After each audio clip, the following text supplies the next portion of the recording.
नमस्कार दोस्तों। ज्ञान सागर चैनल में आपका बहुत बहुत स्वागत है।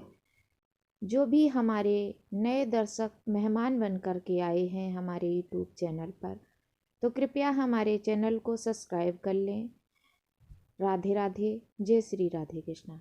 तो आइए एक कहानी की ओर ले चलते हैं।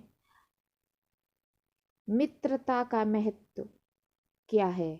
मित्र अगर बना लिया जाए तो उसे छोड़ना नहीं चाहिए, उसका साथ देना चाहिए। तो आइए एक कहानी के माध्यम से जानते हैं। नमस्कार दोस्तों, हमारी कहानी के अंत तक बने रहिए, तभी कुछ समझ में आएगा।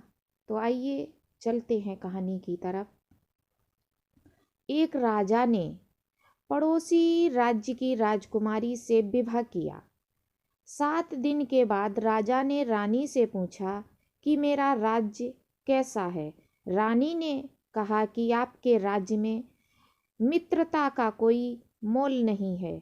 हमारे राज्य में प्राण देकर भी मित्रता निभाई जाती है। दूसरे दिन भेष बदलकर राजा अपने साथ कुछ सेवकों को लेकर ससुर के राज्य में पहुँचे। धर्मशाला में जाकर ठहरे। वहाँ के व्यवस्था स्थापक से कहा, मैं व्यापारी हूँ, दूर से आया हूँ, यहाँ पर 7 दिन रहूँगा। एक कमरे में स्वयं ठहरे, दूसरे में उनके सेवक ठहरे। रात्रि में विश्राम किया।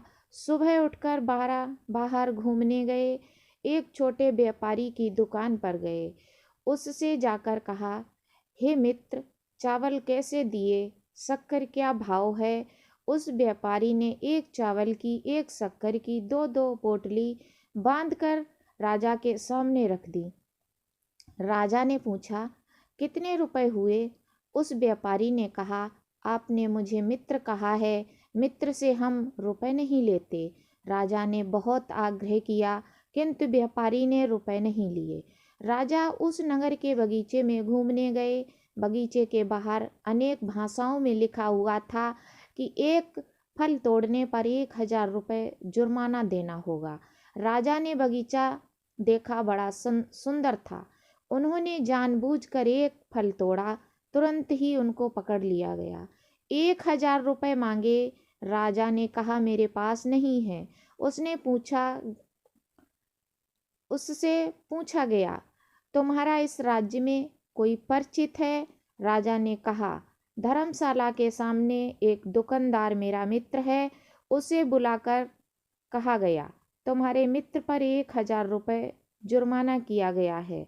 जुर्माना न देने पर हम इनको कैद में डाल देंगे। उस दुकानदार ने जैसे तैसे करके 1000 रुपये भरकर उन्हें मुक्त करवाया। राजा दूसरे दिन भी बगीचे में घूमने गए। राजा ने 2 फल तोड़े, उन पर 2000 रुपये जुर्माना किया गया। दुकानदार को फिर बुलाया गया। उसने घर के जेवर बेचकर राजा को मुक्त कराया। जब राजा को उसने मुक्त कराया, राजा तीसरे दिन फिर भी बगीचे में घूमने गए। उन्होंने 3 फल तोड़े। 3000 रुपये जुर्माना हुआ। उस दुकानदार ने अपनी दुकान को गिरवी रख 3000 रुपये चुकाकर अपने मित्र को मुक्त कराया।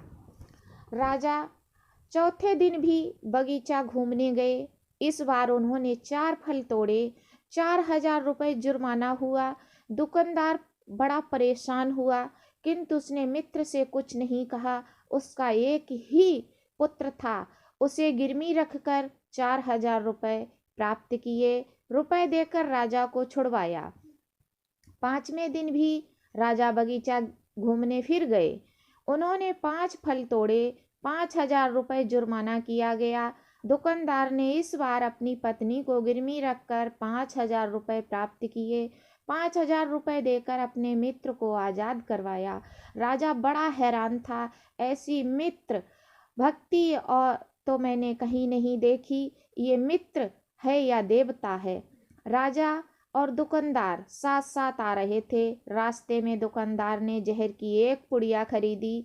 राजा ने पूछा, हे मित्र, इस पुड़िया में क्या है? दुकानदार ने कहा, मैंने जहर खरीदा है, आज रात इसे खाकर सो जाऊंगा, क्योंकि अब धन प्राप्ति का कोई साधन नहीं बचा है। राजा ने मन में विचार किया, यहाँ के लोग कितने महान हैं, जो अपने प्राण देने में भी नहीं हिचकिचाते हैं। राजा ने उस जहर की पुड़िया को दुकानदार के हाथ से छीन करके फेंक दिया। राजा ने अपने मित्र दुकानदार को बड़े प्रेम से गले लगाया। राजा ने कहा, तुम चिंता मत करो, तुम्हारे सारे दुख दूर हो जाएंगे। राजा ने कहा, मैं राजा हूँ, तुम्हारे राज्य का दामाद हूँ। राजा ने उसे 15,000 रुपये देकर कहा, इन रुपयों से सारा कर्ज उतार लो, दुकान, पुत्र और पत्नी को वापस ले लो। राजा ने उसे 10,000 रुपये और दिए। मित्र से कहा कि इन रुपयों से अपना व्यापार बढ़ाओ। वहाँ से राजा अपने सेवकों सहित अपने नगर में जा पहुँचे। अपनी रानी को बुलाकर कहा, धन्य है तुम्हारा राज्य, धन्य है वहाँ के निवासी, वास्तव में वे मित्रता का कर्तव्य जानते हैं। हे रानी, मैं धन्य हो गया हूँ तुम्हारी जैसी रानी को पा करके। राधे राधे। जय श्री राधे कृष्णा। ये कहानी कैसी लगी कमेंट बॉक्स में ज़रूर बताना। राधे राधे। जय श्री राधे कृष्णा। तब तक के लिए नमस्कार। अगली कहानी में फिर मिलते हैं।